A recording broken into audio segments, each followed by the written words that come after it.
So I'm going to look at on the PSR and financial fair play situation in regards Manchester City. As you know, Manchester City have been hit with approximately 115 charges, and I just wanted to touch on that briefly. I'm not going to go into in depth because one, I don't have all the information, and the information I have is probably the same information that everybody else out there has, and I thought I'll just touch on it briefly.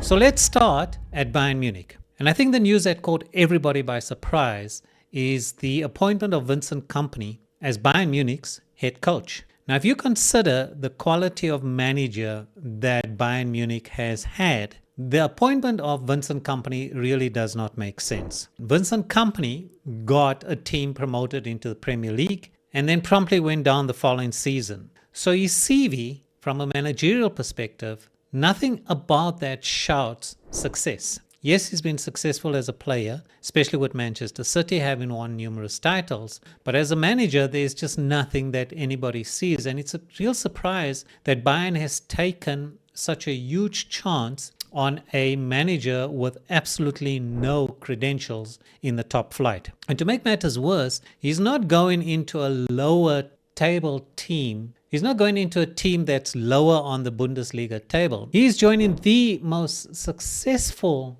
German team in the Bundesliga in Bayern Munich. And that just does not make sense. Why would they replace somebody of Thomas Tuchel's pedigree with somebody that has got an unknown pedigree and has actually taken a team back down and got a team relegated out of the Premier League? And also, what's going to happen when he has to manage a bunch of established stars? How are they going to react to him? Are they going to buy into his game plan? Are they going to buy into what he is selling? He hasn't got the credentials to keep somebody like Harry Kane interested in what he has to say. Now, I've seen this situation play out at other clubs. David Moyes came into Manchester United and the established stars would not listen to him. Ralf Rangnick came into Manchester United and they just totally ignored him for half a season. Yes, we know that he was never going to be the full-time manager. He was only interim. But the fact is that because he was never rated by the players, there was no respect shown to him and they never ever bought into his philosophy. And it's going to be very interesting to see if Vincent Kompany can win over the Bayern dressing room and get them to buy into whatever he's going to be selling. So I think the owners and the chairman of Bayern Munich has taken a huge risk in placing their faith in a manager with absolutely no winning credentials other than that as a player. So moving on to transfers, there's no surprise that the biggest news at the moment, and it's a massive transfer, is Mbape is going to be going to Real Madrid. The window opens on the 14th of June, the same day as the Euro kicks off, and that move will then be announced that Mbape has joined Real Madrid. The Manchester Evening News is reporting that Manchester United are interested in João Neves. The problem is that his release clause is north of £100 million, something that Manchester United cannot afford, and also with PSR as a major threat looming over the club and all the clubs in the EPL, laying out that type of money for a player is something that Manchester United won't be able to afford, even if they do have a massive fire sale. And I'm going to talk to you now about what that fire sale looks like.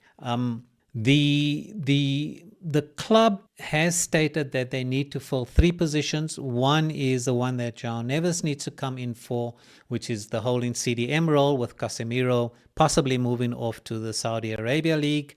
They want to get him off the books and get his salary off the books, hence the reason why he's been put up for sale. Martial and Varane has already left the club. They obviously still have Greenwood and Sancho. Sancho, by all accounts, there was some noise that he would be able to come back to Manchester United, but there is a train of thought within the club that they would rather sell him. There are not too many takers at the moment, so that's going to be something interesting to watch. The João Neves situation is that they could offer Greenwood plus money for Neves. The problem with that is that I seriously doubt Greenwood would want to go to Portugal. I see him more heading off to either Italy or staying within Spain.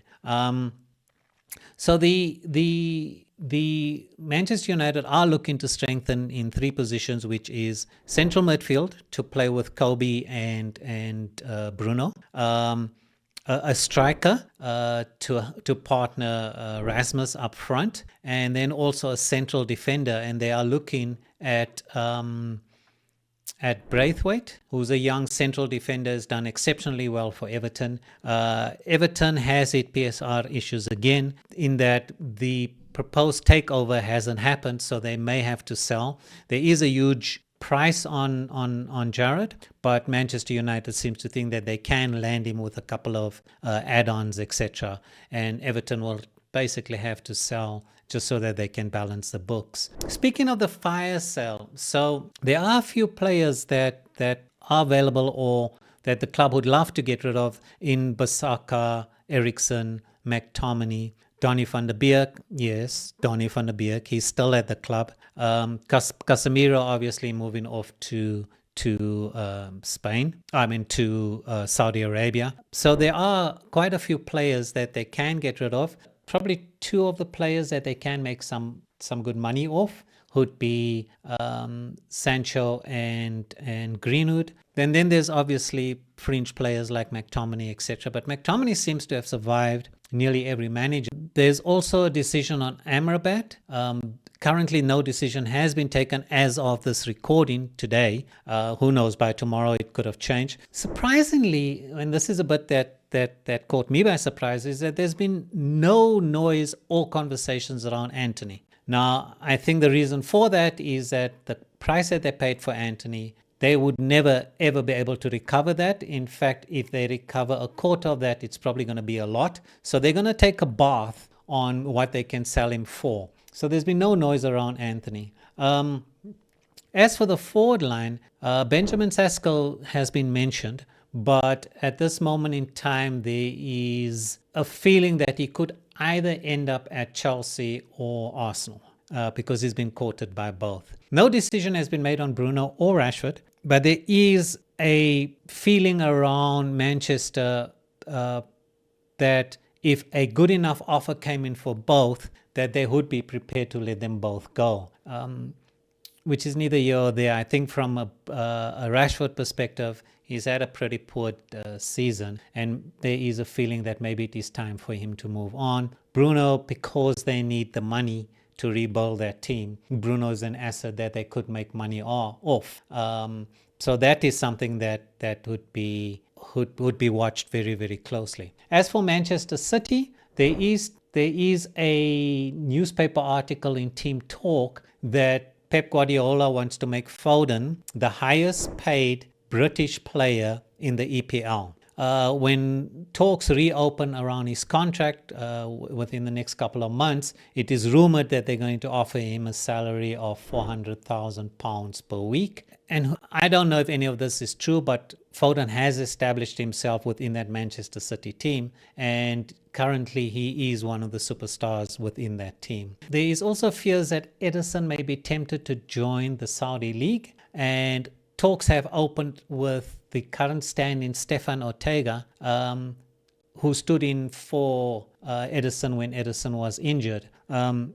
Sky Germany has already reported that talks have taken place and that Ortega will sign to 2026, where he will then be expected to fight for the number one spot within Manchester City. But if they do decide to dip into the market, they would go after the AC Milan keeper.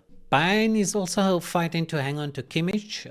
Kompany is having talks with the current German international not to leave Bayern Munich. There's a year left on his contract. Initially, Bayern were prepared to sell him, but Kompany has put a stop to that and is hoping to have a chat with Kimmich for him to stay. Barcelona obviously is very, very interested, and Hansi Flick has made Kimmich his number one target, having worked with Kimmich before. But this is where Manchester City can flex their muscle, because Barcelona do not have the funds to bring in Kimmich. In fact, the first offer they made to him, when he was allowed to talk to other clubs, he rejected out of hand because he wants a higher salary. Bayern have now put a stop to those talks, even though there's a year left on his contract. And Pep Guardiola has stepped in and he says, look, he would love to get Kimmich. In fact, he would love to have Kimmich at Manchester City to partner Rodri in the middle. And by all accounts, Kimmich is extremely excited to be working with Pep Guardiola again, and he's fully bought into the Manchester City program. So watch this space. Arsenal are caught in Benjamin Sesko, as I mentioned, with Eddie Nketiah heading out of the door. Arsenal seems to be in pole position and they're confident that they will land the striker, which then raises a question is what's going to happen to Karl Havertz? Is he going to then drop down further down the totem pole? And then finally, in regards PSR and FFP,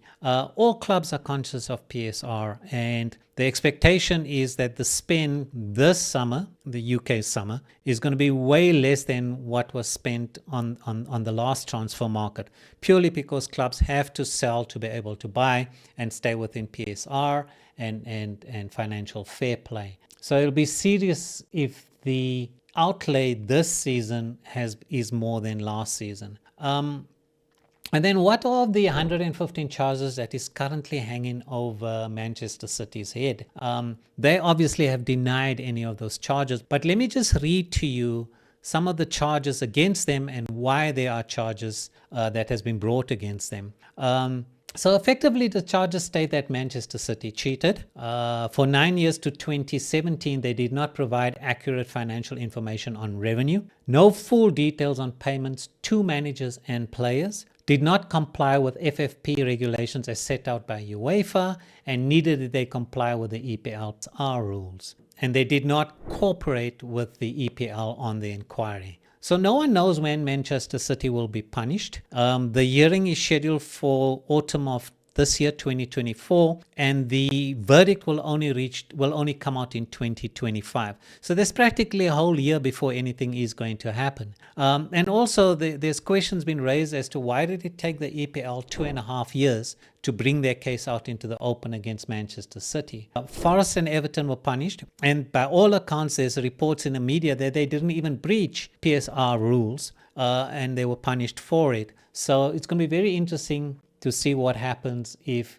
Manchester City are found guilty. But the complexities of the case, it will take a long time to unravel. And the question was asked is, well, why was it so quick with Everton and Forest? And why is it taking so long with City? And the answer to that is that City's case is a lot more complex and will take a long, long time to unravel. But if City are found guilty, some of the impact or some of the penalties that the club faces are they could be kicked out of the Premier League, they could be given a massive fine, or both, and they could have an enormous points deduction. Now, I know Guardiola has stated that if the club is found guilty, that he will leave Manchester City. But considering that after Klopp resigned, Guardiola said he's probably got one more season left at City because there's nothing left for him to win, and then he wants to move on. So if it's going to take a whole year for a verdict to be reached, he could probably be gone by the time a verdict is reached, and if Manchester City is found guilty. City are taking legal action, so watch the space. Thanks for hanging out, guys. This is Insight with Zaid. Hope to see you soon. Cheers.